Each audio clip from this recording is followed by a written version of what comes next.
እሺ ምንድን ነው? ወደ ሎጥ የሄዱ ስንት ሰዎች ናቸው? ምን አልከኝ? ወደ ሎጥ የሄዱ ስንት ሰዎች ናቸው? ሰዎች አይደለም የሚሄዱት እሺ ስንት አካል ወደ መላእክት። አሁን የሎጥ ደግሞ ታሪክ ሌላ ነው። ሌላ ታሪክ እዚሁ መጽሐፍ ላይ ሌላ ታሪክ ነው። እዛው ታሪኩ ላይ እዛው አትፈልግ። ሌላ ታሪክ ነው። ችግር የለውም። እንደዛ እኮ ላንብብልህ። ችግር የለውም። ሌላ ታሪክ ነው። ከዚህ ታሪክ ጋር አይገናኝም። እዛው ላይ በእውኑ ለእግዚአብሔር የሚሳነው ነገር የለም አለ። የዛሬ ዓመት እንደ ዛሬ ጊዜ ወደ አንተ እመጣለሁኝ እመለሳለሁ። ሳራም ልጅ ታገኛለች። ሳራ ፈራች፣ አልሳኩም ስትል ካደች። እርሱም አይደለም ሳቅሽ እንጂ አላት። ሰዎቹ ከዚያ ተነስተው ወደ ሰዶም አቀኑ። ነገርኩህ፣ ቅድም እኮ አወራሁ። ወደ ሰዶም ሲያቀኑ አብሯቸው አብርሃም እየሸሸ ነበር። እነማን ሄዱት? ወደ ሰዶም ሄዱት እነማን ናቸው? ሶስቱ ሰዎች ወደ ሰዶም መንገድ አቀኑ። ሶስት ሰዎች። አሁን ትክዷለች። ቀጥሎ እግዚአብሔርም አለ እኔ የማደርገው ከአብርሃም አወራለሁ ካለ በኋላ አብርሃምም ከእግዚአብሔር ጋር ይነጋገር ነበር ይላል።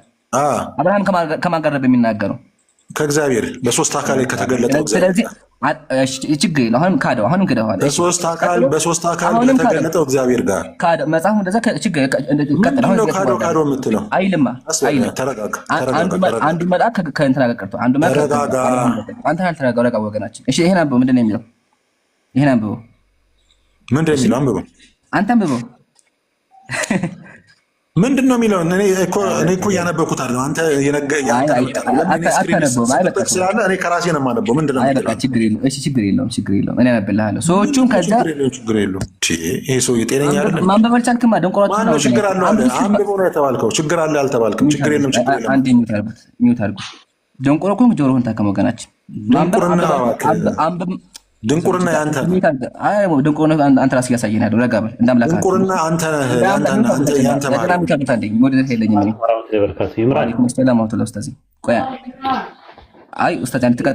መረጋጋት ካልቻለ እኮ የግድ ማውራት አይጠበቅበትም።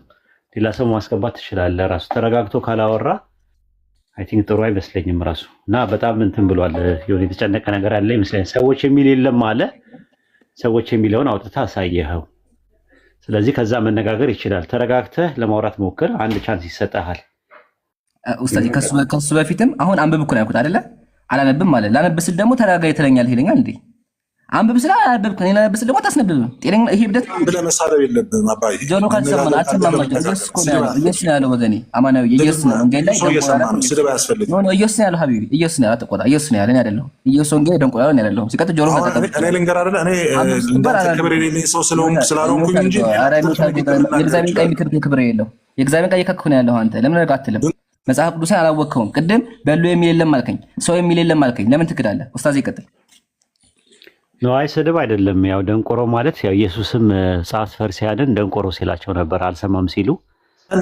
አንተና ነብይህን ነው ደንቆሮ ያለው። አንተና ነብይህን ማንኑ ይበል ግን መሀይሞችና ደንቆሮች እናንተ ናቸው። ኦኬ እኮ እሱን ነው እኮ የምልህ እኮ። ስለዚህ ደንቆሮ ማለት አይደለም ማለት የእኛ ክርስቲያኖች እኮ ኢየሱስ ማለቱ እንደዛ ችግር ከሌለው ያው አንተ ኢምራን አንተን ቢልህም ስላልሰማ ለዛ ነው። ከዛ አንፃር ነው እንግዲህ የራሱ መስፈርት ነው። ብትረጋጋና ብታወራ ጥሩ ነበረ።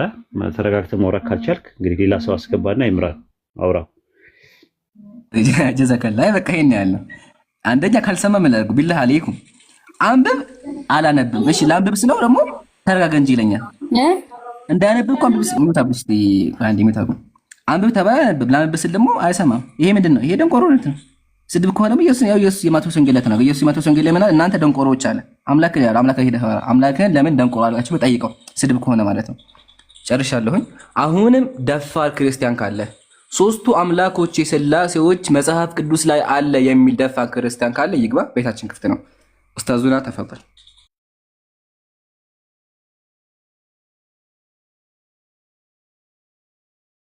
ኢምራን አስገባና አወያየው ካለ ማለት ሌላ ሰው ካለ አወያይ አስገባና ኢንሻአላህ እናዳምጣለን። እኛም ለመስማት ዝግጁ ነን። ኢምራን ኢንሻአላህ ያ ኡስታዝም ለመስማት ዝግጁ ነው። ስላሴ አለ የሚል አካል ካለ ግቡና ስላሴን አሳዩ። የአብርሃሙ ስላሴን ገለነዋል። ያው ሰዎች ናቸው ወደ አብርሃም ቤት የመጡት። ሰዎቹ እነማን ናቸው? ካህን ደግሞ ዛሬ መልአክ ይላቸዋል። ለዛ ነው ቅድም ልጁ ማላነብም ያለው። ያው አታችኋል አይደለ? አብርሃም ቤት ካወሩ በኋላ መልአኮቹ ወዴት ሄዱ? ወደ ሎጥ ሄዱ። ለዛ ነው ቀጥሎ ምን ተመከሩ። እዛ ጋር ያው ሰዎቹ ከዚያ ፊታቸው ወደ ሰዶም አቀኑ ይላል። ወደ ሄዱ? ወደ ሰዶም ሄዱ። ከዛ ቀጥሎ እዚህ መልአክ ይላቸዋል። አያቸዋ። ስለዚህ መልአኮች ናቸው። ስለዚህ እግዚአብሔር በመልአክ ተገልጦ ነበር ነው እንደምናውቀው። እግዚአብሔር በመልአክ ይናገራል። እዚህ ጋርም ጭራሹን ስላሴን አያሳይም። መልአኮቹ እነማን ናቸው እናሳይና ይበቃናል። መልአኮቹ እነማን ናቸው? ሰበር ዜና መልአኮቹ ላሳያችሁ እነማን እንደሆኑ ከነስማቸው ማስቀመጥ እንችላለን። ታያቸዋል ብዬ አስባለሁ። ስማቸው ማን ነው? ራፋኤል አለ፣ ኤንጅል ዌር ኤንጅል ሚካኤል ጋብርኤል ኤንድ ራፋኤል መልአኮች ናቸው። ሚካኤል ገብርኤልና ራፋኤል ናቸው። ከነስማቸው ማሳየት እንችላለን። ያው መልአኮች እንግዲህ እግዚአብሔር ከሆነ እናመሰግናለን። እሺ መልኬ ሰላም ብያለሁ። ሰላም እንዴት ናችሁ? ሰላሙን አላመን ተቢዐል ሁዳ። እንዴት ነህ ወገኔ? እግዚአብሔር ይመስገን ሁሉ ሰላም።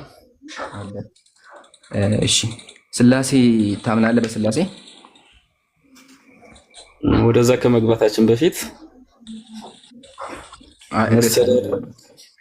መነቃቀፍ ሳይሆን መማማር ነው ያለብን ብዬ አስባለሁ።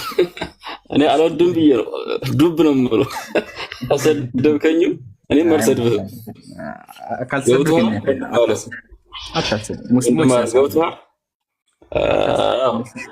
እንደዛ ነው። ወደድንም ጠላንም ሁላችንም የአዳምና የሔዋን ልጆች ነን። ስለዚህ ወንድማማች ነን። አንተም ወንድሜ ነህ፣ እኔም ወንድምህ ነኝ።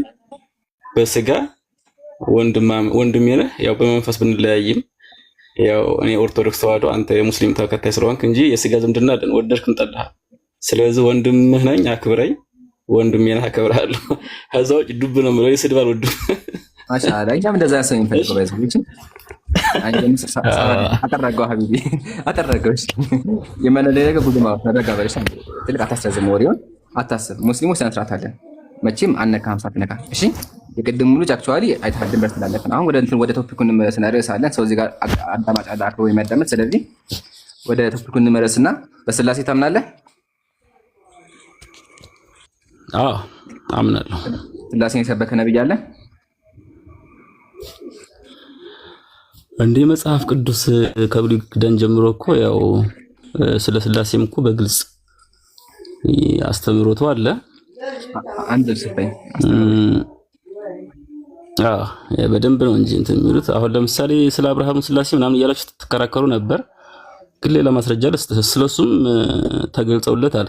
መላእክት የሚለውን ግን የት ነው ያገኘኸው አንተ? መላእክት የሚለውን እዛው መጽሐፍ የት ነው ያገኘኸው?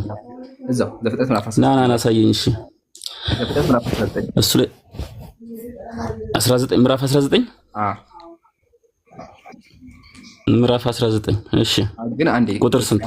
ቆይ እሱ አይደል ቁጥር አንድ ላይ ግን እሱ አይደለም ፖይንታችን። አሁን ስላሴ የማይስ መጀመሪያ አንተ ማስረጃ አቅርብ። ማስረጃዎች አሉ ስለ አንዱን አቅርበውና ከዛን ቀጥሎ ከፈለክ የአብርሃም ስላሴ ላይ ማወቅ እንችላለን። እሺ ስለዚህ በደንብ ትከታተለኛለህ። ሶስትነትና አንድነታቸውን ያው በማስረጃ እናወራለን። ግን ጥቅስ መዳረብ ሳይሆን አንድ ጥቅስ ማስረጃ አቅርብልን መጀመሪያ፣ ከዛ አንድ በአንድ እያወራንበት እንምጣ ማለት ነው እንድንግባባ። አንድ ጥቅስ እሰጥሃለሁ እያወራንበት እንሄዳለን፣ ችግር የለውም። ከዛ በፊት ዞሮ ዞሮ ያው ታውቁታላችሁ። ያው በስም አብ ወልድ መንፈስ ቅዱስ፣ በግብር አብ ወላዲ አስራጺ ወልድ ወላዲ መሆኑን ታውቃላችሁ ብዬ አስባለሁ። በአካል እያንዳንዳችሁ ፍጹም ገጽ ፍጹም አካል አላቸው። ይሄን ስለምታውቁት እንትን እንበለው። አውጣልኝ እስኪ የማቴዎስ ወንጌል ኦኬ 28:19 ላይ እንግዲህ ሂዱና አሕዛብን ሁሉ በአብ በወልድ እና በመንፈስ ቅዱስ እያጠመቃችሁ ደቀ መዛሙርት አድርጓቸው የሚል ትእዛዝ አለ አዲስ ኪዳን ላይ። አብ ወልድ መንፈስ ቅዱስ ብሎ ሶስቱን ገልጿል። ማን ነው ይሄን የገለጸው? ኢየሱስ ክርስቶስ ማለት ነው። በስጋ ወደዚህ ምድር በነበረበት ጊዜ ለሐዋርያቶች ይሄን አስተምሯል። ስለዚህ በአንድ ቦታ መቀመጡ ሌላ ልጨምር? ቆይ ተረጋብል። በአንድ ቦታ መቀመጡ እሺ፣ እዚህ ጋር ነው። በአንድ ቦታ መቀመጡ ስላሴን ያሳያል። በአንድ ቦታ መቀመጡ አይደለም ስላሴ ማሳይ። በስም እኮ ገልጿቸዋል እኮ አብ ወልድ መንፈስ ቅዱስ ብሎ በስም ገልጿቸዋል። ኦኬ በስም መቀመጡ ማለት ከዛ በፊት ሌላ ቦታ ደግሞ እኔና አብ አንድ ነን እያለ ተናግሯል። ተረጋበላ እንዴ ይሄ እዚህ ጋር የሉቃስ ወንጌል ምዕራፍ 9 ክፈትልኝ። ምን አልከኝ? የሉቃስ ወንጌል ምዕራፍ 9 ቁጥር 26 ክፈትልኝ።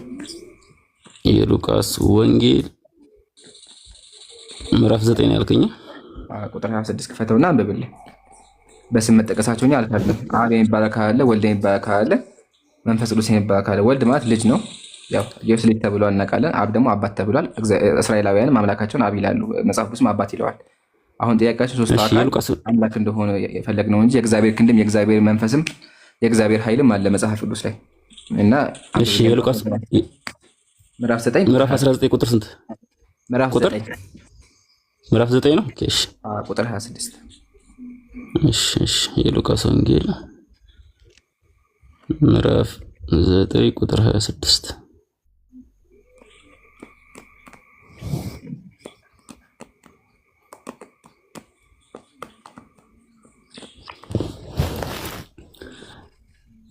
በእኔና በቃሌ የሚያፍር ሁሉ የሰው ልጅ በክብሩ በአባቱም ክብር ቅዱሳን መላእክት አስከትሎ ሲመጣ ያፍርበታል ይላል። በቅዱሳን መላእክቱ ክብር አምላክ ነው አይደለ? በአባቱም ክብር ቅዱሳን መላእክትን አስከትሎ ሲመጣ ያፍርበታል ይላል። አብ አለ፣ ልጅ አለ፣ መላእክቶች አሉ። በአንድ ቦታ መቀመጣቸው አምላክ ያደርጋቸዋል። በእኔና በቃሌ የሚያፍር ሁሉ የሰው ልጅ በክብሩ ሲመጣ፣ ይሄ የሚናገረው እኮ ኢየሱስ ክርስቶስ ሲመጣ ማለት ነው። በአባቱ ክብር በአንድ ቦታ መቀመጣቸው አምላክ ያደርጋቸዋል አይደለም። በአንድ ቦታ ስለተቀመጠ አምላክ ያደርጋቸው እንዴት ብሎ ይባላል? በቃ ስለዚህ አብ ወልድ መንፈስ ቅዱስ በአንድ ቦታ መቀመጣቸው አምላክነትን ያሳይ። ተባረክ። ይሄን ያልኩ ሲቀጥል ሁለተኛ ሙግት ይሄ ጥቅስ ጭማሪ ነው። ሶስተኛ ደግሞ ሐዋርያትን አጥምቀው አያውቁም በአብ ወልድ መንፈስ ቅዱስ ስም። ሐዋርያት እያጠመቁት በማን ስም ነው?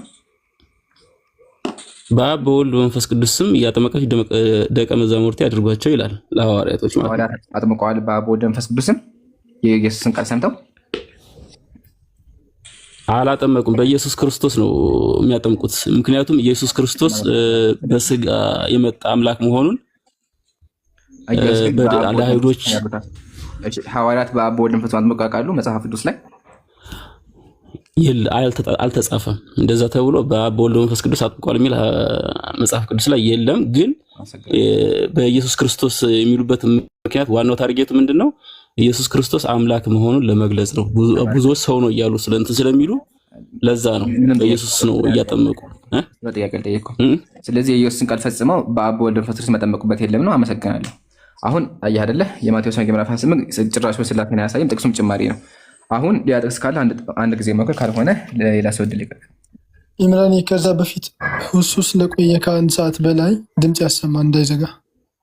አይ አኺ ይሄ እኮ ነገር ቀርቷል። ይዘጋ የሚባለው ነገር ቀርቷል። አይዘጋም። ኔትወርክ ካልተቋረጠ በስተቀር አይዘጋም። ድምፅ አሰሙ የሚለው ነገር የለም እንደድሮ። ግን ካለ ኢንሻአላህ ለላይቭ ጥራት ኡስታዝ እሱ ካለ ድምፅ አሰማ። ኡስታዙን ካተመቸ ደግሞ እስቲ አንድ ጥቅስ ጨምር፣ ሌላ ጥቅስ ካለው ልቀጥል። ቆይ አንድ ኡስታዝ ካለ ኡስታዝ ጋር እንድታወራ ነው ያለው። ለስላሴ ትምህርት ማስረጃና መረጃ በምን አግባብ ነው የሚሆነው?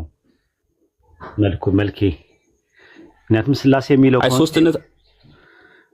ሶስትነታቸውን የሴሌሱ በአካላት ወይተዋዱ በመለኮት ነው የሚለው። አንድ አምላክ ሶስት አካል ነው፣ ሶስቱ አካላት ደግሞ አንድ አምላክ ናቸው የሚል ነው ትምህርቱ ያለው። በማንነትና በምንነት ልዩነት አላቸው ማለት ነው። በማንነት ሶስት ናቸው፣ በምንነት ደግሞ አንድ ናቸው ነው። አንድ አምላክ ሶስት አካል ነው የሚል ባይብል ላይ አለ።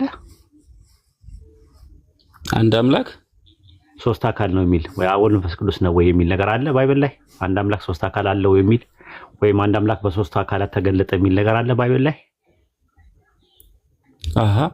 ጌታችን ኢየሱስ ክርስቶስ ሲገለጽ አብ በድምጽ ወልድ በአካል የተገለጸው ሶስትነቱን አይደል የገለጸው? የጠየኩ አብ ወልድ መንፈስ ቅዱስ የሚለው ነገር አልተገለጸም፣ በሐልው ደረጃ አልተገለጸም፣ ተገልጿል ሳይሆን አንድ አምላክ ሶስት አካላት አለው የሚል ማስረጃ አለ ወይ በባይብል ላይ? ይሄ አንድ አምላክ የሚባለው ከኔ በቀር ሌላ አምላክ የለም ብሎ የሚናገረው ሶስት አካል ነው ወይ? ይኸውልህ አሁን እዚህ ላይ ኡስታዝ ምን አለ መሰለህ፣ በመጽሐፍ ቅዱስ ላይ አንድ አምላክ እግዚአብሔርን አምልኩ ተብሎ ተጽፏል። አንድነቱን እየገለጸ ነው። ጥያቄ አንድ አምላክ ሶስት አካል አለው የሚል ማስረጃ አለ ወይ ነው ጥያቄ። አንድ አምላክ ሶስት አካል አለው ወይ ብሎ ነው የሚል አለ ባይብል ላይ። እቺን ቃል በቃልማ የለም፣ እንደዚህ የሚልማ የለም እኮ ቃል በቃል እኮ የለም። አብ ወልድ መንፈስ ቅዱስ አንድ አምላክ ናቸው የሚል አለ ባይብል ላይ። አብ ወልድ መንፈስ ቅዱስ አንድ አምላክ ናቸው የሚል ጥቅስ አለ። አሁን እንደተናገርከው ቃል ሳይሆን አብ አምላክ እንደሆነ፣ ወልድ አምላክ እንደሆነ፣ መንፈስ ቅዱስ አምላክ እንደሆነ የሚገልጽ ግን አለ። ግን አብ ወልድ መንፈስ ቅዱስ ባይብል ላይ አንተ እንዳልከው አብ ወልድ መንፈስ ቅዱስ ሶስቱም ተጽፎ እኮ አዳምጠኝ። ገባኝ። ተመለሰልኝ። ብዙ እንትን አትበል። ተመልሶልሃል?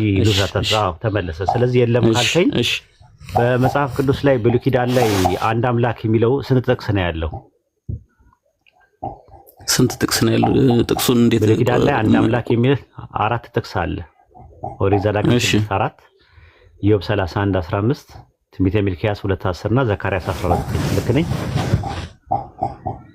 አይ እንግዲህ 3 የሚሆን 4 እሱን አልቆጠርኩትም፣ ግን አለ 4 ነው። 4 አለ። አዲስ ኪዳን ላይ ደግሞ አንድ አምላክ የሚል ወደ 16 ጥቅሶች አሉ።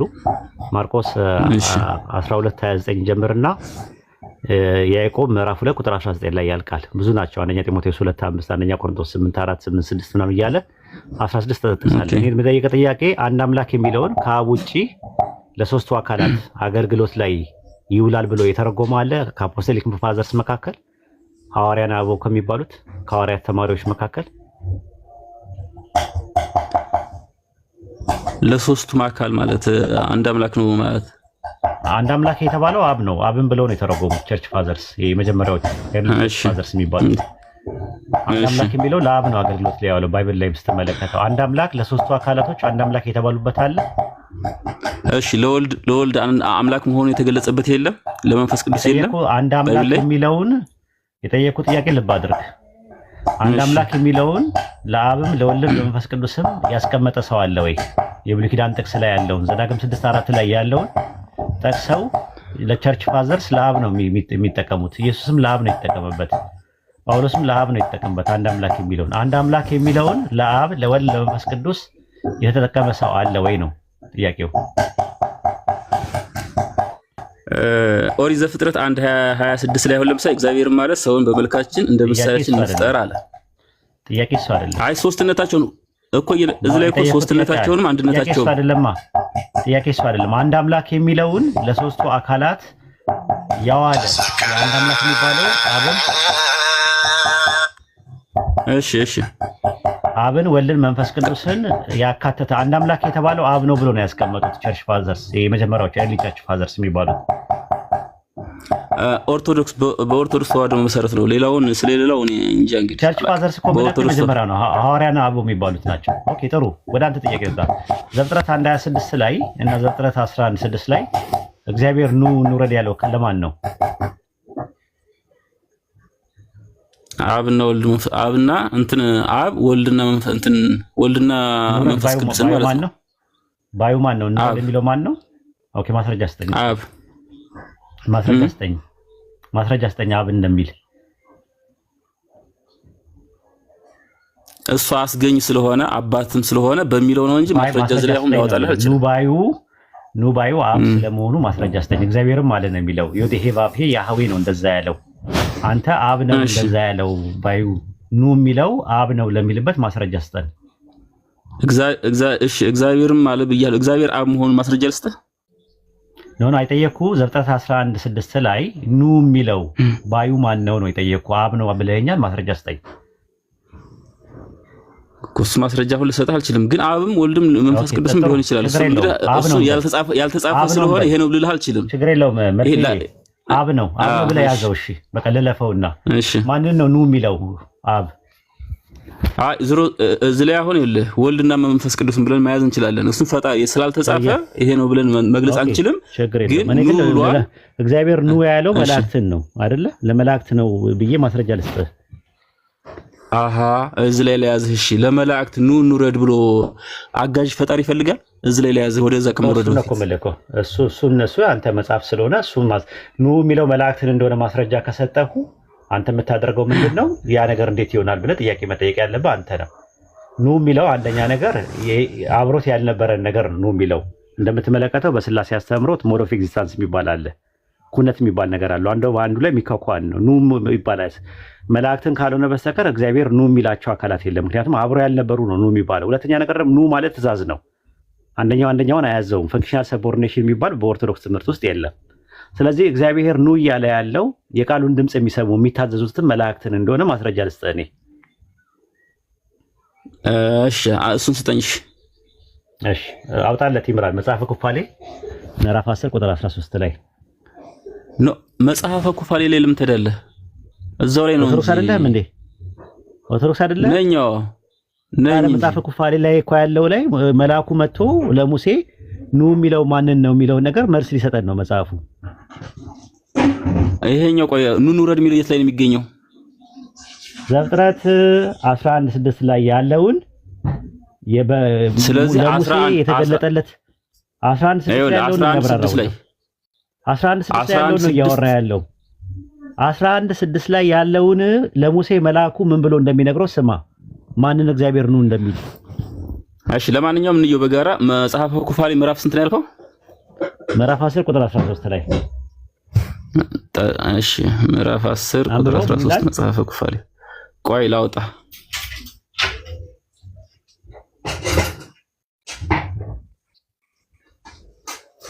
አይ እኔም ባወጣ ደስ ይለኛል ብዬ ነው። አንድ ጠንጋራ ስልክ አለችኝ ላውጣትና አብረን እናየዋለን። እሺ ችግር የለውም። ተንተን ይጠብቀኝ። መጽሐፈ ኩፋሌ ምዕራፍ 10 ነው ያልከኝ አይደል?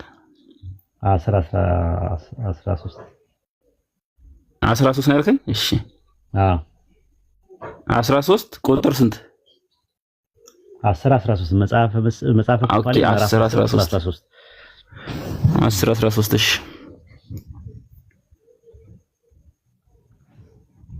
አንብበው ምን ይላል? እሺ ቆይ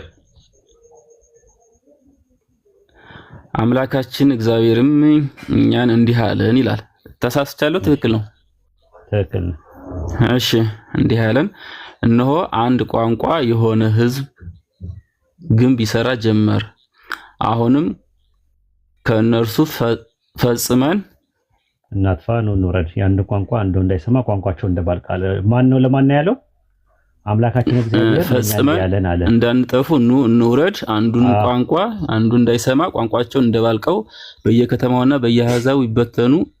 ከዚህ በኋላም እስከ ፍርድ ቀን ድረስ አንዲት ምክር በላያቸው አትኖር ይላል። እሺ ስለዚህ እኛን ምን አለን አለ አምላካችን እግዚአብሔር እኛን ምን አለን? ምን አለን? እኛን ምን አምላካችን እግዚአብሔር እኛን ምን አለን አለ ሲናገር? ኑ እንውረዳለን የሚል ነገር የለም። የት ላይ ነው ያለው? ይሄው አሁን ያነበብኩት ጥቅስ 13 አምላካችን እግዚአብሔር እኛን እንዲህ አለን ይላል። አምላካችን እግዚአብሔር እኛን እንዲህ አለን። አምላካችን እግዚአብሔር የሚለው ማን ነው? ባዩ ማን ነው? አምላካችን እግዚአብሔርም እኛን እንዲህ አለን፣ እነሆ አንድ ቋንቋ የሆነ ባዩ ማን ነው? አምላካችን እግዚአብሔር የሚለው ማን ነው? ለሙሴ እየነገረ ያለው ማን ነው? አምላካችን እግዚአብሔር እያለ ለሙሴ የሚነገረው በመጽሐፍ ኩፋሌ ላይ ማን ነው? እግዚአብሔር አምላካችን እያለ አይደል? እግዚአብሔር አይደለም፣ መልአኩ ነው እንደዛ የሚለው። መልአኩ መጣና ምን አለው ለሙሴ? አምላካችን እግዚአብሔር እንዲህ አለኝ አለ መልአኩ። መልአኩ አይደል እንደዛ የሚለው? መልአኩ ለሙሴ መጣ የሚላል ዝለ መልአክ ማለት ኩፋሌ 1:25 ላይ ያለልህ፣ ኩፋሌ 2:1 ላይ ያለልህ፣ ኩፋሌ 2:4 ላይ ያለልህ። እንደዛ መልአኩ መጥቶ ከዛ እሱ ነው የሚያወራው። ከዛ በኋላ የሚያወራው ለሙሴ እየነገረው ነው። በአጠቃላይ ዘፍጥረት ላይ የነበረውን ከዛ ዘፍጥረት 11 ላይ የነበረውን እየተረከለት ነው ያለው ለሙሴ። ስለዚህ መልአኩ ነው እየተናገረ ያለው። አምላካችን እግዚአብሔር የሚለው ማን ነው? አንተ አምላካችን እግዚአብሔር እያለ የሚለው ማን ነው ከመልአኩ ውጪ? እስኪ ቆይ አንድምታ መጽሐፍ ላውጣና ልየው ትርጉም ላይ አንድምታ ያለው የመጽሐፈ ኩፋሌ አንድምታ አለ። ቆይ አንዴ ጠብቀኝ። ሻለ ግን አለ ወይ ነው ሲጀመር። እኔ ዘፍጥረትን አንድምታ ነው የማውቀው።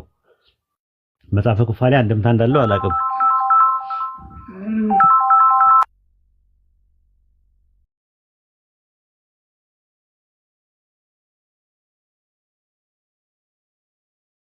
ሌሎን 30 ሺህ አስገቡት። እሺ ባረከላሁ ፊኩም።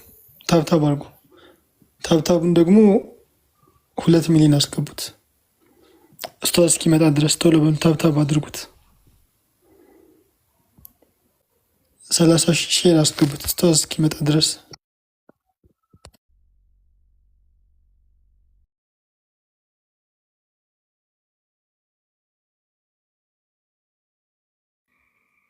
መልኬ መቀጠል ይችላል። ኡስታዝ እስከሚመለስ ሀሳብ ካለ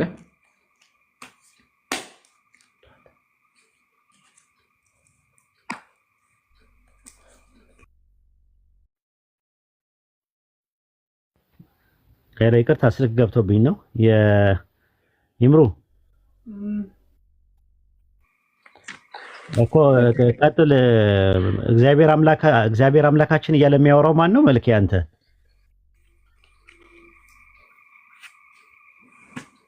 መልኬ አለ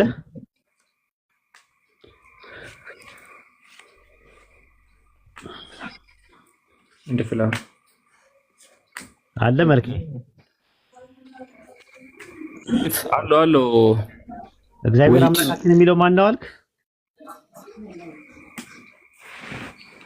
ሁለቱም ቆይ አንዴ ጠብቀኝ፣ እያወጣሁት ነው። ጠብቀኝ አንድ ደቂቃ አውሩ። እስከዛ እናንተ ዘለለ። እሺ ፊደል ሰላም ብያለሁ።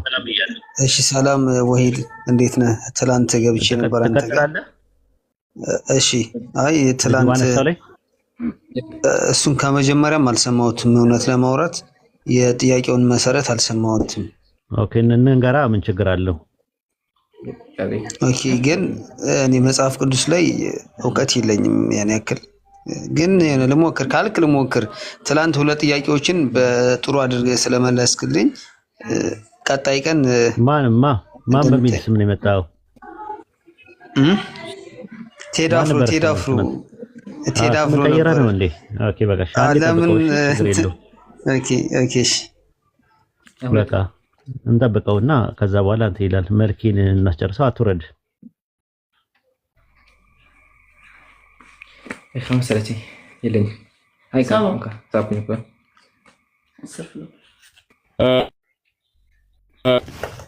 ናም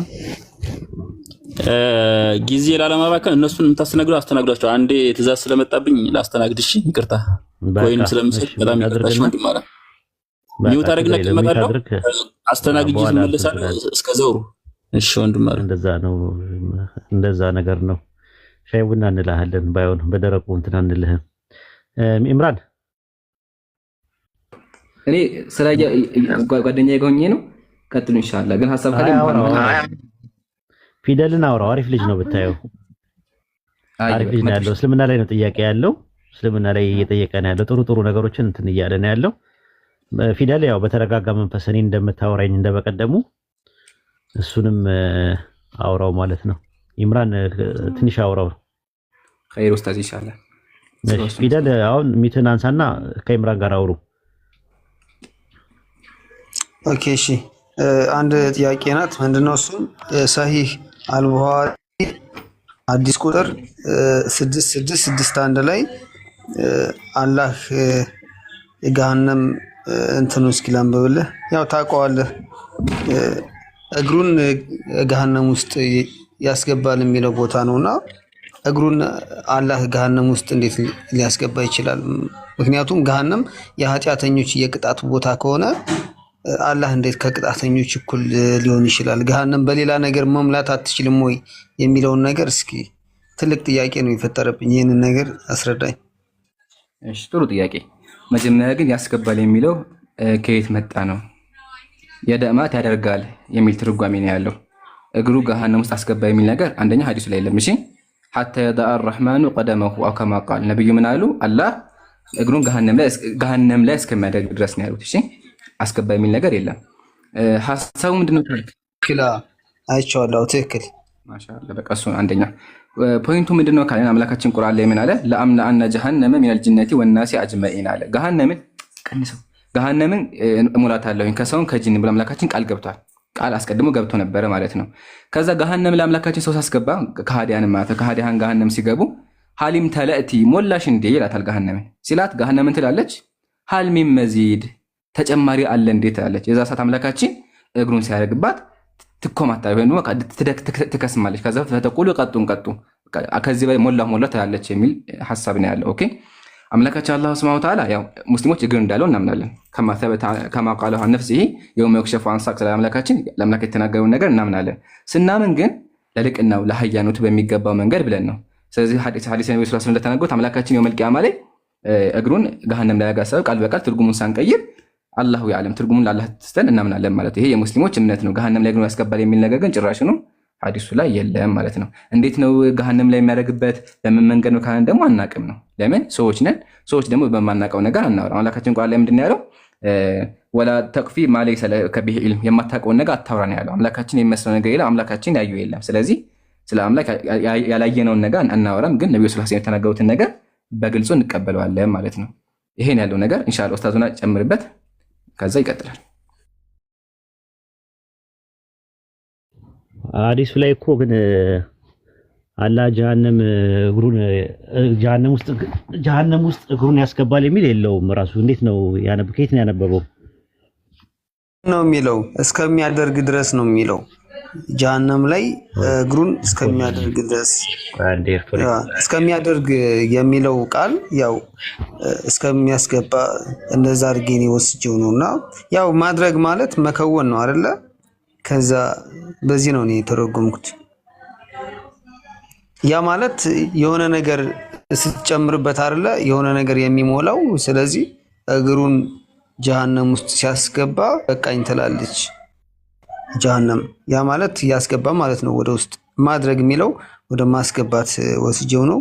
ያ ከሆነ ደግሞ የፈጣሪ ባህሪ አይደለም ብዬ ነው የማምነው ጀሃነም ውስጥ እግርን ማድረግ። ለዛ ነው የጠየኩት። ያ ጀሃነም ውስጥ የሚል የት አለ? የት ነው ያነበብከው? ውስጥ የሚል ነገር አለ? የለም ውስጥ የሚል የለም። እስከሚያደርግ ነው እስከሚያደርግ ድረስ ነው የሚለው። እስከሚያደርግ ማለት እኮ እግሩን እስከሚያደርግ ማለት ኦቨር ነው የሚለው። ከዛ ይልቅ ግን አንድ አምላክ የምትለው ሰማይና ምድርን የፈጠረ አምላክ ገሃነም ውስጥ አለ ቢባል ምን ትላለህ? ገሃነም ውስጥ አለ ቢባል ምን ትላለህ? አይ ቢከብደው ውስጥ አለ ገሃነም ሙሉ ለሙሉ ኦኬ። የአምላክነት አምላክ ገሃነም ውስጥ አለ ቢባል አምላክ አይደለም ለኔ እሱ። ገሃነም ውስጥ የሚኖር ከሆነ ለኔ መዝሙረ ዳዊት ምዕራፍ 139 ላይ እግዚአብሔር በሲኦል ውስጥ እንዳለ ይናገራል። ምን ትላለህ? ያ ማለት እንትኑን አልቀበለውም። ያ የተጻፈበት መጽሐፉን አልቀበለውም። እንደዛ የሚል ከሆነ መዝሙረ ዳዊት ላይ እኮ ነው የሚለው እኮ አልቀበለውም። እንደዛ የሚል ከሆነ ወይ አልቀበለውም። 139 ላይ መዝሙረ ዳዊት ላይ አንተ በዚህ ያለን ወደ ሰማይ በወጣ አንተ በዚህ ያለ እንትን ወደ ሲኦልም ቦርድ በዚህ ያለ ይላል መዝሙረ ዳዊት ምዕራፍ 139 ቁጥር 8 ላይ። ስለዚህ ሲኦል ውስጥ አለ ብለህ ታምናለህ? የለም ይሄ የአምላክ ባህሪ አይደለም። በሲኦል ውስጥ አለ ይላል። በሲኦል ውስጥ አለ ይላል የእናንተ መጽሐፍ ላይ።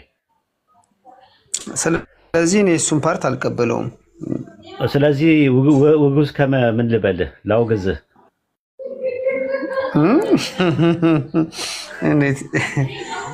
እና የኛውም ከዛ ጋር ይመሳሰላል።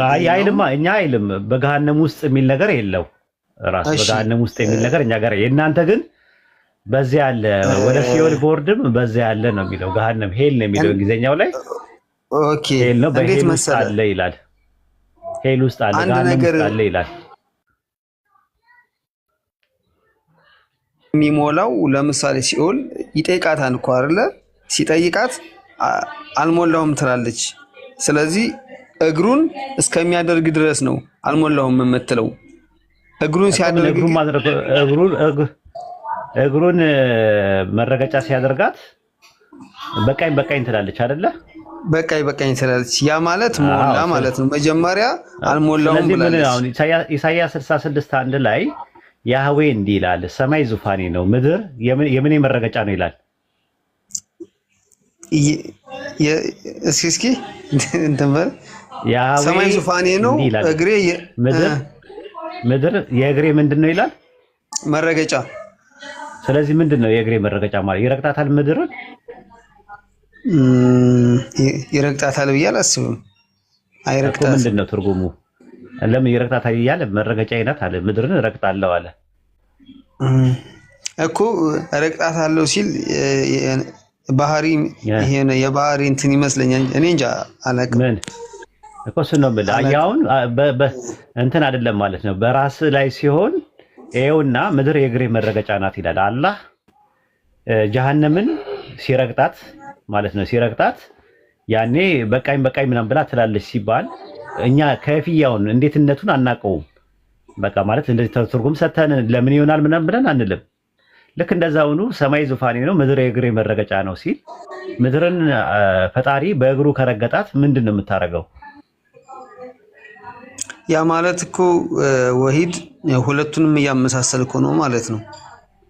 ኖ አይ ኤግዛምፕል ነው እንዲገባ ነው ካንተ መጽሐፍም እንዲገባ። በእኛ ነገር ነው ገሃነም ውስጥ አንተ ያልከው ትክክል አይደለም፣ እንደዛ የሚል የለም። ገሃነምን ይረግጣታል፣ ከዛ ሲረግጣት በቃኝ ትላለች ይላል ራሱ። ምሳሌ አነጋገር ነው ራሱ። ገሃነም ታወራለች።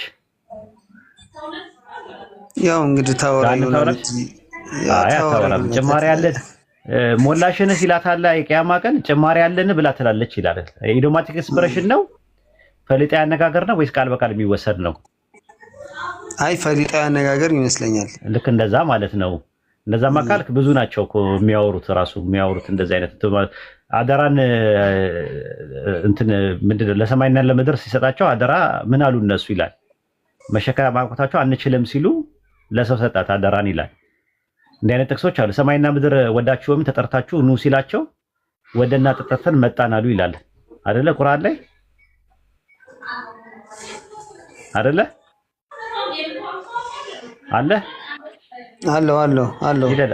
አዎ ኢሳይያስ 48:13 ላይ በጠራዋቸው ጊዜ ሰማይና ምድር ይመጣሉ ይላል። ከየት ነው የሚመጡት?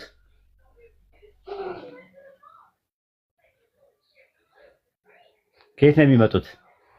ይቅርታ ስልክ እየገባብኝ ስለሆነ ነው። በጣም ይቅርታ። እሺ ችግር ኢሳይያስ 48 ላይ በጠራዋቸው ጊዜ በአንድነት ይመጣሉ አለ። ቁጥር 13 ላይ ሰማይና ምድር።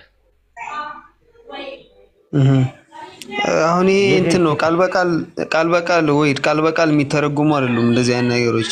እንደዛ ማለት ነው። ፈሊጣዊ አነጋገሮች ናቸው። በጠራዋቸው ጊዜ በአንድነት ይመጣሉ። አይ በቃ ገባኝ። እሺ ቴንክ ዩ። እንደዛ ፈሊጣዊ አነጋገር ነው። እሷ በቃኝ ምናምን አለች፣ ሞላሽን ሲላት ጭማሪ ያለ አለች ምናምን የሚለው ነገር ኢዶማቲክ ኤክስፕሬሽን ነው፣ ፈሊጣዊ አነጋገር እንጂ ቃል በቃል የሆነ አንደበት ያላት ፐርሰን ነገር አይደለችም ጀሃነም። እንደዛ ማለት ነው ለማለት የተፈለገው። ኢሳይያስ 66 አንድም ከፍያውን አታውቀውም። ሰማይ ዙፋኔ ነው አለ፣ ምድር የእግሬ መረገጫ ነው አለ። የእግሬ መረገጫ ነው ሲል ምድርን ይረግጣታል ማለት በእግር ልካንተ በእግርን አንስተህ የሆነ መሬቱን እንደምትረግጠው አይነት አድርገህ ከተረጎምከው ስህተት ነው የሚሆነው። ከዛ አንጻር ነው። ግን በሲኦል ውስጥ ያለው ነገር ገርሞኛል። በገሃነም ውስጥ ያለውን ባይብል ላይ በገሃነም ውስጥ መሆኑን የተናገረው በገሃነም ውስጥ ከሆነ እሱ እግዚአብሔር ለኔ እግዚአብሔር አይደለም፣ ጥቅሱንም አልቀበልም አልክ ባይብልን።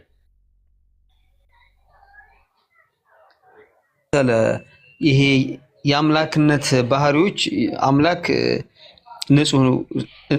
ንጹህ እንደመሆኑ መጠን ንጹህ የሆነ ቦታ ነው የሚያስፈልገውና ሙሉ በኩል ላይ ይሄ ያለ እግዚአብሔር በሁሉም ስፍራ አለ። እግዚአብሔር በሁሉም ስፍራ አለ። ስለዚህ ገሃነም ውስጥ አለ ኖ ከገሃነም ውጭ ነው እንጂ የለም። ስለዚህ የሌለበት ስፍራ አለ ማለት ነው። የሌለበት ቦታ አለ ማለት ነው። እግዚአብሔር በሁሉም ስፍራ አይደለም ያለው ማለት ነው። አንተ እንዴት ነው የምታምነው? ለምሳሌ አላህ በሁሉም ስፍራ አለ። እኛ አላህ በሁሉም ስፍራ አለ ስንል በሲፋት ነው፣ በዛቱ ከአርሽ በላይ ነው ብለን ነው የምናምነው እኮ። ያን እኮ ነው እኔም እኮ ይሄ መለኮትነቱ ነው በሁሉም ስፍራ አለ የምልህ። ስለዚህ መለኮትነት እኛ በመለኮት እኛ ዛቱ ወይም ኤሰንሱ ከአርሽ በላይ ነው ብለን ነው የምናምነው፣ ከጊዜና ከቦታ በላይ ነው ብለን ነው የምናምነው። ከኛ ጋር ግን የትም ቦታ ግን ያለው በሲፋው ነው፣ በእውቀቱ፣ በማየት፣ በመስማት፣ በችሎታው ነው። የግድዛ ነገር ውስጥ መግባት አይጠበቅበትም። ለምሳሌ በእውቀት እኛ ጋር አለ፣ በማየት፣ በመስማት፣ በሲፋው በአጠቃላይ ከኛ የትም ብትሆኑ አላህ ከእናንተ ጋር ነው የሚለው። ለምን? በሲፋው በባህሪያቱ። ከአርሽ በላይ ምኑ ነው የሚቀመጠው? በዛት አይቀመጥም እኛ ጋር። በዛት ማለት በኤሰንስ በኢነርጊያ ሳይሆን በኦሲያ። በእናንተ ኦሲያ በወሲያ ከፍጥረት ውጪ ነው ብላችሁ ነው የምታምኑት። ትራንስደንት ነው ብላችሁ የምታምኑት። ዛት የሚለው ደረጃ ግን ኦኬ ዛት ማለት ኤሰንስ ኡሲያ በእናንተ ኡሲያ ኑባሬ አማርኛ ኑባሬ የምትለው ቦዲ አያመላክትም። ቦዲ የለም። አይ ቦዲ ሶስታችንም ቦዲ ብለን አናምንም። ክርስትና፣ እስልምና፣ አይሁድ ፈጣሪ ቦዲ ያለው ብለን አናምንም። ፊዚካል ቦዲ የፊዚካል ሊኩዊድ፣ ሶሊድ፣ ጋዝ ኤንድ ፕላዝማ አራቱ ነገሮች እንደዚህ ነገሮች የሉትም። በአረብኛ ጀሰድ ይባላል ወይም ጂስም ይባላል። በግሪከኛ ሶማ ይባላል። በእንግሊዝኛ ቦዲ ይባላል። በአማርኛ ተክለ ቁመና ማለት ነው። እሱ የለም። ፈጣሪ ያለው ብለን አናምንም ሶስታችንም። ሴሜቲክ ሪሊጅን የሚባሉት ፐርሰን ነው እናንተ የምትሉት አይደል? ፐርሰን ግን አለው ብላችሁ ታምናላችሁ። እኛም እናምናለን። ፐርሰን ፕሮሶፖን በግሪክ፣ በአማርኛ ቅዋሚ ማንነት፣ በአረብኛ ሸክስ የሚባለው ነገር አለው አላህ። እናንተ ሶስት ነው የምትሉት፣ እኛ አንድ ነው የምንለው። ልዩነቱ እንደዛ ከሆነ ኡስታዝ ከሌሊቱ 1/3 ላይ የሚወርደው ምኑ ነው? እንደዛ ከሆነ ዱዓ እዛ ላይ ዱዓውን አላህ በሌሊቱ 1/3 ላይ ሲቀር ሰላተል ለይል ላይ የሚባለው ነገር ላይ ወደ ቅርቢቱ ሰማይ ይወርድና ማን ነው ባሪያ የሚለምነኝ እኔም ጸሎቱን የምቀበለው ነው የሚለው። ሱረቱ በቀራ ምዕራፍ 2 ላይ ቁጥር 186 ላይ ደግሞ ሲናገር የለማኙ ለጸሎት በለመነኝ ጊዜ እኔ ቅርብ ነኝ ይላል። ይቀርባል አላህ ማለት ነው። እንዴት ነው የሚቀርበው አናውቅም። ከፍያው አልተነገረንም። ለእልቅናው በሚገባው መልኩ ማለት ነው። ለምሳሌ ዘፍጥረት 11:6 ላይ እግዚአብሔር የአዳም ልጆች የሰሩትን ግንብ ለማየት ምን አለ ይላል? ምን አለ ይላል? ፊደል ዘፍጥረት 11:6 ላይ እግዚአብሔር የአዳም ልጆች የሰሩትን ግንብ ለማየት ምን አለ ይላል? ወረደ ይላል። ኦኬ ወረደ ይላል። አሁን ለምሳሌ አንተ ፎቅ ላይ ሆነ ከፎቅ ላይ 10ኛ ፎቅ ላይ ሆነ አንደኛ ፎቅ ላይ ብትወርድ 10ኛ ፎቅ ላይ አለ የለውም። ለምንድን ነው የሌለው? አካላዊ ነው ያንተ ጉዳይ። መለኮት ግን የምትወስነው ነገር አይደለም። አየው እዚህ ጋር እግዚአብሔርም የአዳም ልጆች የሰሩትን ግንብ ለማየት ወረደ ይላል። ግንብ ለማየት ወረደ። ኦኬ ሲወርድ ላይ የለም አለ እንዴ? እሱማ አምላክ አይደል እንዴ? አምላክ ነው። ሶስት ነው ማለት ልክ እንደዛ ማለት ነው። ለልቅናው እኛ አናውቅም ከይፍያውን እንደ ሰው አይደለም። ምክንያቱም አሁን መውረድና መውጣት በሚለው በእኛ ካየነው አካላዊ ነው ጉዳዩ። እኔ ከወረድኩኝ ላይ የለውም። አላህ ግን ከአርሽ በላይ ነው ብለን ወረደ ስንል ላይ የለም ማለት አይደለም። መውረድና መውጣት የሚባለው ነገር ከሰው ጋር አይደለም የምናነጻጽረው። እንደዛ ከሆነ አካላዊና ፍጥረታዊ ነው የሚሆነው። እሱ ስለ ቦዲ ነው። ቀኝ፣ ግራ፣ ፊት፣ ኋላ፣ ታች ላይ የሚባሉ ነገሮች በአጠቃላይ ቦዲ ጂስም ሲሆን ነው እንደዛ የሚሆነው። ያ አላህ ግን መለኮታዊ ነው ማንነቱ፣ አካላዊ አይደለም። እጅም አለው እግርም አለው ስንል መለኮታዊ እንጂ አካላዊ አይደለም። አምላካዊ እንጂ ሰዋዊ አይደለም። ስለዚህ ከሰው ጋር አይነጻጸርም። ሚነራልም፣ ፕላንትም፣ አኒማልም፣ ሂማን ቢንግም፣ እጽዋትም፣ እንስሳትም፣ አታክልትም እንደገና ደግሞ ማዕድናትም ከማንም ከፍጥረቱ መካከል እሱን የሚመስለው የለም። እሱ ከማንም ጋር አይመሳሰልም። ከፍጥረት ጋር የምታነጻጽረው ነገር አይደለም። ለእሱ የተባለው ነገር ሁሉ ከአንተ ጋር አታነጻጽርም። ለምሳሌ አንተ ታያለህ፣ ትሰማለህ፣ አላህም ይሰማል ያያል። ግን አላህ የሚሰማውን ነው የሚያየው። አንተ በምታየው ሂሳብና ስሌት ነው እንዴ? እንደዛ ነው ፊደል። ፈጣሪ አይደለም። በቃ ፈጣሪ ይለያል። ፈጣሪ በጨለማ ውስጥ ያሉትን ማየት ይችላል። አንተ ግን ያለ ብርሃን በጨለማ ውስጥ ያሉትን ማየት አትችልም። ይሄ ነው የሚያሳየው። አይ ኦኬ፣ እሺ ያስኬዳል። ኦኬ ቴንክ ዩ። ሌላ ጥያቄ ካለ ይምራንም አለ ይጠይቃል። አይ በቃ ለዛሬ ልጠይቃት የነበረው ጥያቄ ይሄ ነው። ወሂድ ቴንክ ዩ። እሺ ስምን አትቀይር ካሁን በኋላ። እሺ ከቀየርክ ላላቀ እችላለሁ። አይ ነው አልቀይርም። በቃ ይሄ ነው ካሁን በኋላ ስሙ። እሺ ስለ ቶ ትነግረኛለህ? ቶ ፊደል እንትን ነው አማርኛ መዝገበ ቃላት ውስጥ ሰውና እግዚአብሔር ትወክላለች እና ብዙ ይሄ የአማርኛ እንትን ደራሲዎች ደግሞ የራሳቸው የሆነ ትርጉም ይሰጧታል እሽቶ ግብፃውያኖች ሲጠቀሙበት የነበረው ምንድነው? ቶ የሚለውን እሽቶ ግብፃውያኖች ሲጠቀሙበት የነበረው ምንድነው? ቶ የሚለውን እሽቶ ግብፃውያኖች ሲጠቀሙበት የነበረው ምንድነው?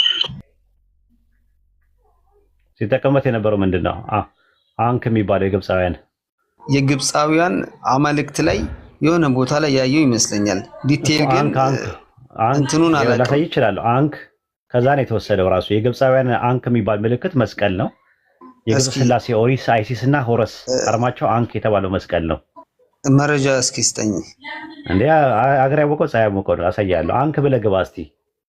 አንክ ብለህ ራሱ አንክ የሚባለው የጣዖት ነው ራሱ መስቀሉ ማለት ነው። አንክ የሚባለው ኧረ ተው ወላሂ አታውቅም ይሄንን እንዴ? አይ እኔ ልክ እንደ ሀገራችን ደራሲዎች የሚያስቀምጡት ነገር አለ።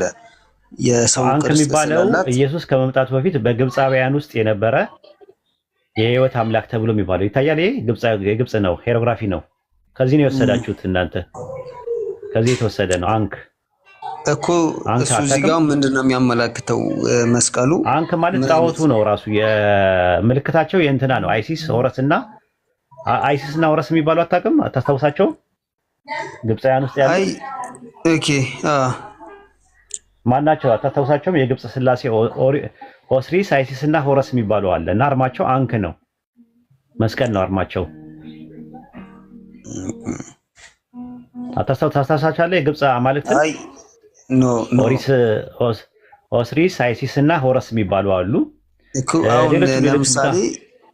ለምሳሌ አሁን ያሳየኝ ስም አለ አይደለ? እሱን ሰርች አድርጌ ብገባ ይሄንን መስቀል አገኘዋለሁ። አዎ እንደ አንክ ላሳየኔ እንትን ብዬ ከፍቼ እኮ የስሙን ጽፈህ እስኪ ግባ። ስሙ ይኸው። ቆይ ቪዲዮ ልክፈትልህ እዚሁ።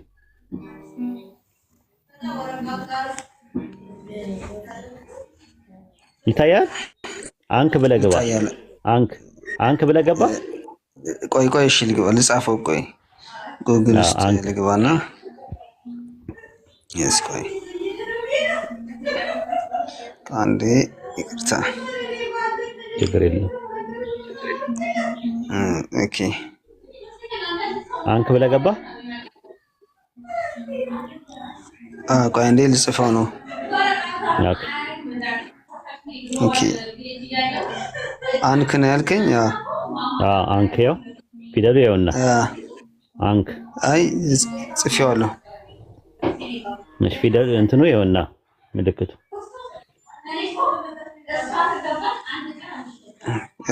መጥቷል። በቃ ስለዚህ አንክ የሚባለው እንትና አለ። እንትናም ራሱ ምልክቱ እንደዛ ነው። ከእናንተ በፊት የነበሩ ጣዖታውያን ሲጠቀሙበት የነበረው ነው። ለምሳሌ የጢሮስ ተሙዝ የሚባል አለ፣ የግሪክ ባከስ የሚባል አለ፣ የባቢሎን ቤል የሚባል አለ፣ የኖርስ ኦዲን የሚባል አለ። እነዚህ ራሳቸው ምልክታቸው ይሄ ነው። ቶን ነው ምልክቱ። አንክ ይባላሉ እነሱ ማለት ነው። ግን እኮ ይሄ በኋላ ላይ ነው የራሳቸው የግብፃውያን ስያሜ ሊሆን ይችላል።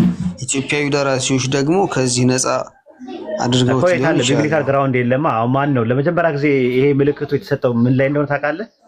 ደንገል 66 ላይ ነው ማኑስክሪፕት ተደክታባት ላይ የተደረገው። ፓፒረስ 66 እና ፓፒረስ 45 እና ፓፒረስ 75 ላይ ነው ልባስ ላይ አንክ የተደረገው ለመጀመሪያ ጊዜ።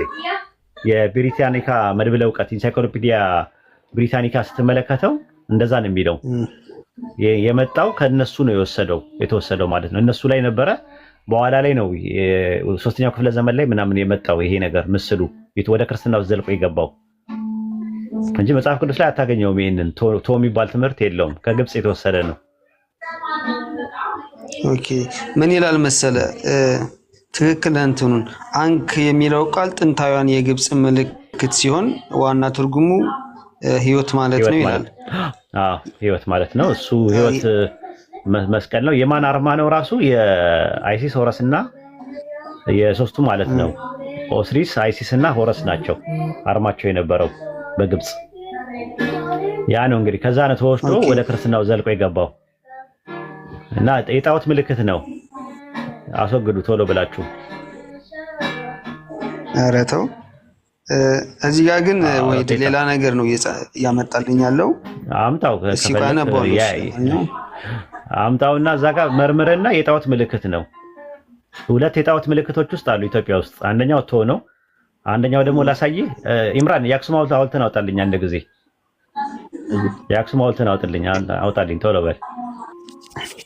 ይሄ ግን እስከዛው እሺ፣ እሱን እስከሚያወጣ ልንገር። ምን አለ መሰለ የሁለት ነገሮች መገናኘት ነው ይላል። የመስቀል ቅርጽ ነው ይላልና ወንድና ሴት የምልክቱ የላይኛው ክፍል ቀለበቱ የሴት የታችኛውን መስቀሉ የወንድ ተምሳሌ ተደርጎ ይወሰዳል። በቃ ከተራክቦ ጋር የተገናኘ ነው። የባልና የሚስት ወግ ያለበት ነው። እነሱ ሲጀምሩት አጀማመራቸው። ሌላ ደግሞ አለልህ። እስቲ ይሄ አክሱም ሐውልት ይታያል። ኦኬ፣ ጣዖት ነው ግን እኮ አይልም።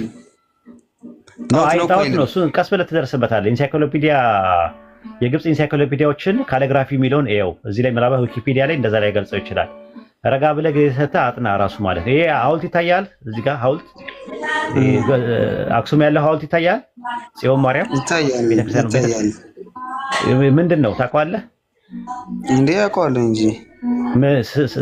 ምንድን ነው ንገረኝ እስቲ። እንዴ እንትን ነው የአክሱም ሐውልት ያ በሰዓቱ የሆነ ጽሁፎች አሉት መሰል ጽሁፎች አሉት። እነሱ ጽሁፎች ደግሞ የሆነ የታሪክ ብዙ እኔ እንጃ ዲቴል እኮ ምንድን ነው። ስለዚህ ታሪኩ ልንገርህ። ከግብፅ ነው የመጣው። ከግብፅ ነው ሐሳቡ የመጣው። ያሰራችሁ ማን እንደሆነች ታውቃለህ? ንግስት ሳባ የምትባል ታውቃለህ? ማክዳ የምትባል ታውቃለህ? አውቃለሁ። ንጉሥ ሰለሞን ጋር ዝናውን ሰምታ ትሄድላለች። ክብረ ነገስት ላይ ነው ያለው። ከዛ ሄዳ አውቃለሁ እሱን ታሪክ። ኦኬ ወይ ልነግርህ ነው ባጭሩ። ክብረ ነገስት ጋር ሄዳ የንጉሥ ሰለሞን ታሪኩን ሰምታ ሄዳ ከዛ እሱ ደግሞ ገና ሲያያት ወደዳትና በእኔ ከዛሬ ከኔ ጋር ትተኛለሽ አላት። እሷ ደግሞ በፍጹም አይቻልም ሲላት በቃ እኔ ክላስ ውስጥ እንዳትመጪ፣ እኔ አልጋ ላይ እንዳትመጪ፣ ከመጣሽ ግን ያው ሌላ ከዛል መጣም አለችው። ከዛ ጨው የበዛበት ምግብ አበላት። ከዛ ጠምቷት በሌሊት ስትመጣ አፈፋ አደረጋት። ከዛ ቀዳማዊ ምኒልክን ጸንሳ ይዛ ሄደች። ታሪኩ ክብረ ነገስት ላይ መጨረሻ ላይ በቃ ሰለሞንን ስለምትወደው ሲናፍቃት በቃ ምናምን አለችና የንጉሥ ሰለሞንን እንትን ስሩልኝ ብላ አክሱም ላይ ይሄ የቆመው የወንድ ልጅ ብልት ነው። ታውቃለህ ይሄንን? ይሄ ማስረጃ ኧረ አገር ያወቀው ጠይቅና ምን እንደሚሉ ብቻ ስማ አንተ። አይ ወይድ ጠይቅ እንደው ወላሂ ተረጋጋና ይኸውልህ ተረጋጋና እኔ ማስረጃ አላመጣልህም። ይሄ አክሱም ላይ ያለው ሐውልት የወንድ ልጅ ብልት ካልሆነ ሌላ ነገር ነው የሚል ሰው ካለ ይንገረህ። ይቅርታ ጠይቃለሁ። 1500 ሰው አለ።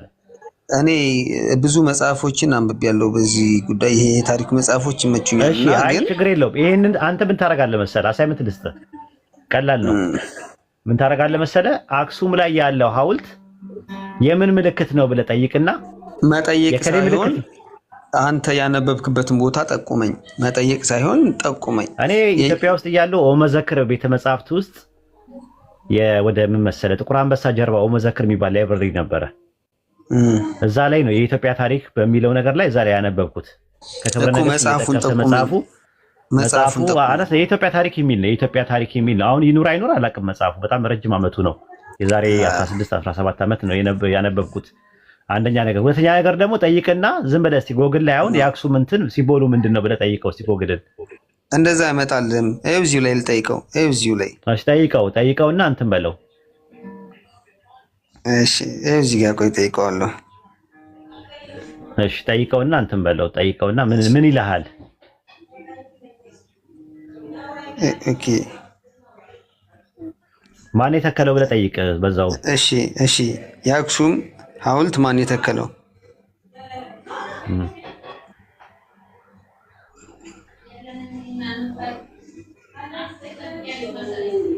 ኦኬ ምን አለ? የአክሱም ሐውልት ያስተከሉት በጥንታውያን የአክሱም ስልጣኔ ዘመን የነበሩ የአክሱም ነገስታት ናቸው። እነዚህ ሐውልቶች በተለይም ከ3ኛው እስከ 4ኛው ክፍለ ዘመን ከ1700 ዓመታት በፊት ባለው ጊዜ ውስጥ እንደተተከሉ የታሪክ ተመራማሪዎች ይስማማሉ ይላል። ስለ ሐውልቶቹ አመጣጥና ዓላማ የሚከተሉትን ዋና ዋና ነጥቦች መመልከት ይቻላል። መታሰቢያ፣ አንደኛ ሐውልቶቹ የነገስታት መቃብር መለያ ወይም መታሰቢያ ሆነው ያገለግሉ ነበረ። በወቅቱ የነበረው የንግስና ኃይልና የስልጣኔ ደረጃ የሚያሳዩ ናቸው። ሁለተኛ ታላቁ ሐውልት ቁጥር 2 ይህ ሐውልት በፋሽስት ጣሊያን ወረራ ወቅት ተወስዶ በ2005 አይ የመጀመሪያው ነው የፈለኩ ትልቁ ሐውልት ይኸውልህ ምን ይላል መሰለህ እንትኑ የቻት ጂፒቲ ራሱ ላይ ብትገባ ኢን ሾርት ይላል በአጭሩ ኦብሊስክ ኦፍ አክሱም ኢዝ ኤ ሲምቦል ኦፍ ኤንሸንት ኢጂፕቲያን ሂስትሪ ኢንጂነሪንግ ኤንድ ካልቸር ፕራይድ ብሎ ነው ያስቀመጠው። ከግብጽ ነው ራሱ ኮንሴፕቱ የመጣው። ግብጽ ላይ ደግሞ የነበረው አጠቃላይ የወንድ ልጅ ብልት ነው ምልክቱ ማለት ነው። የፈለከውን ነገር በቤተክርስቲያን ሰው ጠይቅና 1600 ሰው እያዳመጠ ነው ያለው። ተመልሰናልና ይሄንን ነው መረጃ ከሰጠ እኔ ይቅርታ ጠይቃለሁ እዚህ ውሸት ከተናገርኩኝ ማለት ነው። በደንብ ይኸውና እንትን በለው እስቲ ኢምራን አንዴ አሳያቸው በደንብ አሳያቸውና እስቲ ኤው ይሄንን በደንብ ይኸው እዚህ ጋር እኔ አንድ ነገር ልበልህ። ይሄንን እንትን ነው ይመስለኛል። ይሄ የታሪክ አሁን የነገርኩ ነው ከእንትን ጋር አያገናኘውም። ይሄ ከወንድ ልጅ ተፈጥሯዊ እንትን ጋር አያገናኘውም። ይሄ እውነቴን ነው የምነግርህ። ምክንያቱም መጽሐፍ የለም፣ በዚህ ዙሪያ የተጻፈ መጽሐፍ የለም። ጠይቅ ነው ካልኩ መጀመሪያ ጠይቅ። አሁን አዲስ ነገር ነው የምትሰማው እኔ ጋር። ለዛ እኮ ነው ማን ይነግረኛል ነው እኮ ቤተክርስቲያን ሊቃውንት ሂድና ጠይቅ። ምን ችግር አለ? ጠይቃቸውና እኔ ኢትዮጵያ ውስጥ ነው ኢትዮጵያ ውስጥ ነው የምታውቀው ሰው ጠይቅ ሂድና። ቲክቶክ ላይ እኮ ብዙ ሰዎች አሉ በአሁኑ ሰዓት ላይ ስላሉ ጠይቅና ከዛ በኋላ እንደዚህ ብለውኝ ነበር ወይ ሂድ ብለህ ከዛ በኋላ እንትን ታደርጋለህ ማለት ነው፣ ትጠይቃለህ ማለት ነው። ሐውልት ማቆም ከጣዖት አምልኮ ውስጥ ነው የሚጠላው ወይስ ከዛ ውጭ ነው የሚቆጠረው? በመጽሐፍ ቅዱስ አክሱም እኮ ሃይማኖታዊ እንትን እኮ የለውም፣ ይዘት እኮ የለውም። ኖ አይ የተጠየቀው ሐውልት ማቆም ይፈቀዳል? ኖ ሐውልት ማቆም ይፈቀዳል ወይ በባይብል ከሄድክ? ምን አይነት ሐውልት? ምንም አይነት ሐውልት ኖ አላቅም። እሺ ዘሌዋውያን 26 አንድ ላይ ለዛ እኮ ነው አክሱም ላይ ትልቁን ጣዖት ቁጭ አድርገው ሙስሊሞች ባዕድ አምልኮ ያመጣሉና አገራችን ውስጥ ሙስሊሞች መስጊድ መስራት የለባቸውም የሚሉ ጀግኖች ናቸው። ዘሌዋውያን 26 አንድ ላይ አውጣለት ይምራን።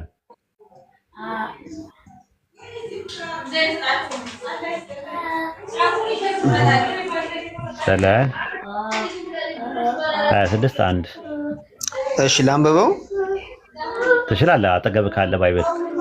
እሺ ለራሳችሁ ጣዖታትን አታድርጉ የተቀረጸውን ምስል እግዚአብሔር አምላካችሁ ነኝና ብለህ ጀምረዋ።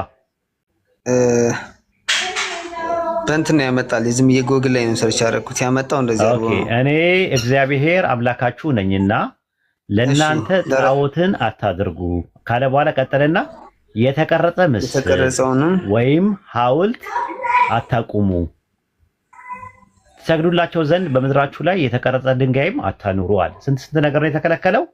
4 ነገር ተከልክሏል። እና ይሄ አክሱም አሁን ከሃይማኖት ጋር ምን አገናኘው ብዬ ነው ማለት ከሃይማኖታዊ ስርዓት ጋር ምን አገናኘው ይሄ ሐውልቱ? ሪፖርት መሰለኝ ያጀማል ኡስታዝ ወጣ መሰል አይመስለኝም። እንደዚህ በአንድ ጊዜ አይወጣውም ሪፖርት። ሪፖርት ባይሆን ዝም ብሎ ያወጣማ። ኤኒዌይ እንጠብቀዋለን። እስከዛው ግን ፊደል ኡስታዝ እያለ ያለው ይሄ የጣዖት ማቆም ወይም ደግሞ ሐውልት ማቆም ራሱ የጣዖት አምላኪያን ተግባር ነው፣ እግዚአብሔር ከልክሏል ነው ያለው። ያው እግዚአብሔር ምን እዚህ ጋር የተቀረጸ ምስል ሐውልት አታቁሙ ይላል። አሁን ግን የኢትዮጵያ ኦርቶዶክሶች ያው በቅድስት ሀገር የሚሏት ሀገር ላይ ሐውልት አለ ጣዖት አለ ነው እየተባለ ያለው። አይተህ ከሆነ አክሱም ላይ መስጊድ እንዳይገነባ ብለው ሙስሊሞችን እያሰቃዩ እየገረፉ እየገደቡ ነው ያሉት። ታውቃለህ አይደል? አክሱም ላይ መስጊድ አይሰራም ብለው ግን ጣዖት አስቀምጠው ነው ይሄ የሚያደርጉት እያለ ነው ያለው። አክሱም የቅድስት ከተማ አይደል እንዴ? የእግዚአብሔር ታቦት ያለባት ናት አይደለ? ኢምራን የሱን ሐሳብ እኔ ሰምቼዋለሁ። ነገር ግን እኔ ያልኩት ያለው ደግሞ ይሄ የአክሱም ሐውልት ከሃይማኖታዊ ስርዓት ጋር አይገናኝም። የአክሱም ሐውልት እንደ ሀገር የታሪክ ቅርስ ነው እንጂ ሃይማኖታዊ ይዘት ጋር ምንም ያገናኘው ነገር የለም። አዎ የመጣው ግን ከጣዖት አምላኪያን ነው። የጣዖት አምላኪያን ተግባር ነው፣ ጣዖት ነው እሱ ራሱ ነው። ሲቀጥል ቆይ አንዴ አክሱም ለአክሱም ጽዮን የለም። ታቦት እኮ ነው ያለው። ታቦት የማን ታቦት ነው ያለው? የእግዚአብሔር ታቦት አይደለ ያለው? የጽዮን የእግዚአብሔር ታቦት ዋናው ታቦት ለሙሴ የሰጠው ታቦት ነው ያለው። ያ ታቦት ያለበት ሀገር ላይ መስጊድ አይገነባም ብላችሁ ሙስሊሞችን እየገደላችሁበት ያለው ሀገር ላይ ጣዖት አለ። አሁን ድረስ ጣዖት ነው፣ ከግብፅ ሀገር የመጣ ጣዖት ነው። እግዚአብሔር ደግሞ ጣዖት አታቁም ብሏል። ስለዚህ እግዚአብሔርን ቃል የምትሰሙ ከሆነ ለምንድን ነው ቅዱስ ከተማ ብላችሁ መስጊድ እንዳይሰራ የከለከላችሁበት ሀገር ላይ አሁን ድረስ ጣዖት ያቆማችሁት?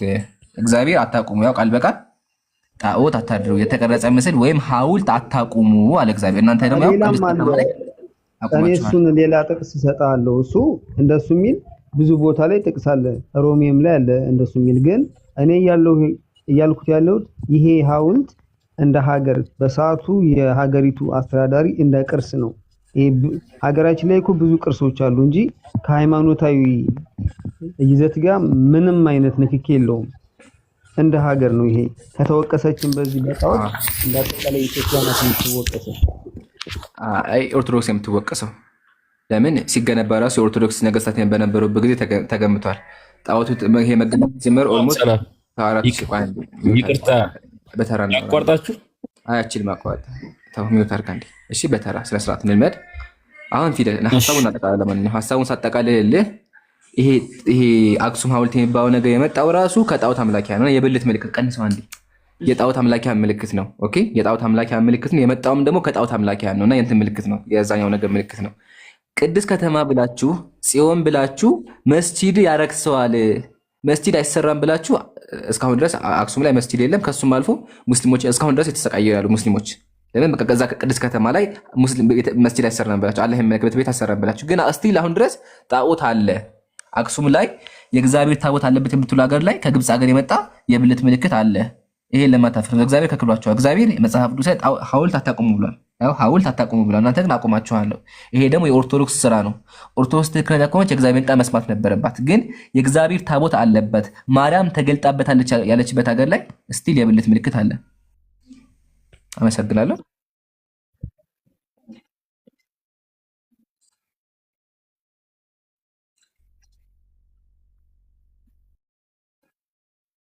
ብትሄድ የትኛውም ቦታ ላይ አሉ። ይሄ ደግሞ በሰዓቱ የነበሩ ነገስታቶች የተለያየ ጽሑፍ አለው ከድንጋዩ ላይ ማለት እሱ በሰዓቱ የነበረውን የሆነ ታሪክ ምናምን ጽፎበታል መሰል አላቅም ዲቴል። ግን ከሃይማኖት ጋር ምንም የሚያገናኘው ነገር የለም እሱ። ምክንያቱም እሱ ጣዖት ነው ከተባለ አክሱም አጠቃላይ እንደ ኢትዮጵያ ሙስሊሞቹንም ጨምሮ ይሄ ታሪክ ነው። ታሪክ ስለሆነ ሙስሊሞችንም ያካትታል። ስለዚህ ጣዖት አምላክ የሚሆኑት ሁሉም ናቸው።